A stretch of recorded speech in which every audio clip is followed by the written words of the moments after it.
I'm currently up with all of the Angry Birds shorts that were released to promote the films, and while I'm pretty sure I'd seen Take Your Hatchlings to Work Day, I'd never discussed it, so I decided to rewatch it, and I'm glad that I did because it's absolutely adorable.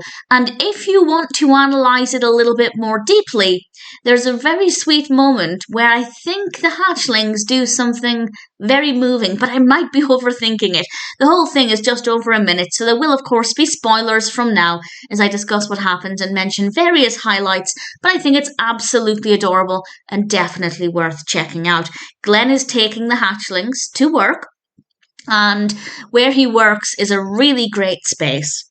There's definitely a lot for us to look at. It's a very engaging space. The animation is absolutely stunning. The hatchlings themselves are beautiful. They're wearing little glasses, which I thought was a really lovely touch. And they're not necessarily that interested in things to begin with.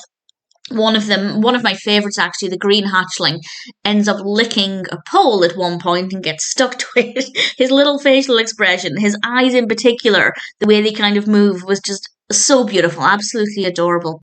Then Glenn tries to introduce them to some of his friends who don't really know who he is, so they're not really friends. Things aren't going very well for Glenn. But for us as the viewer, they really are. We're getting a lot of different backdrops, a lot of different environments, all within the same workplace. It's very, very well done. And then we end up going to Glenn's office and we have bottles of pee, and it's just not going very well for Glenn at all. And this is a bit where I thought things got quite deep. Now, there are two ways of looking at this. There's what is probably happening, but there's also a deeper option too. And Glenn starts to break down and get really upset because things are boring and he's not very exciting and the hatchlings aren't having a good time. And then the hatchlings start to have a good time. Now, on the one hand, this is because they've discovered the chair that spins around and goes up and down, and one can argue that that's just fun for children. And all of these fancy office things and workplace things might impress an adult in the workforce, but it's not interesting to children. That's the most likely option and what they were going with.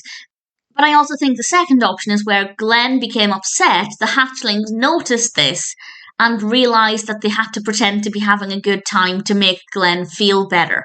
And that's not unusual for children. We don't really give children enough credit a lot of the time, but if a child sees an adult upset, they might likely do things to make them feel better, and the children understood the situation, and I'm probably overthinking it, but that was my initial thought when I saw it. And then I realised, actually, no, they're probably just excited about the spinny chair, and the message is probably just that all of these big fancy things don't impress children, but they do like spinny chairs.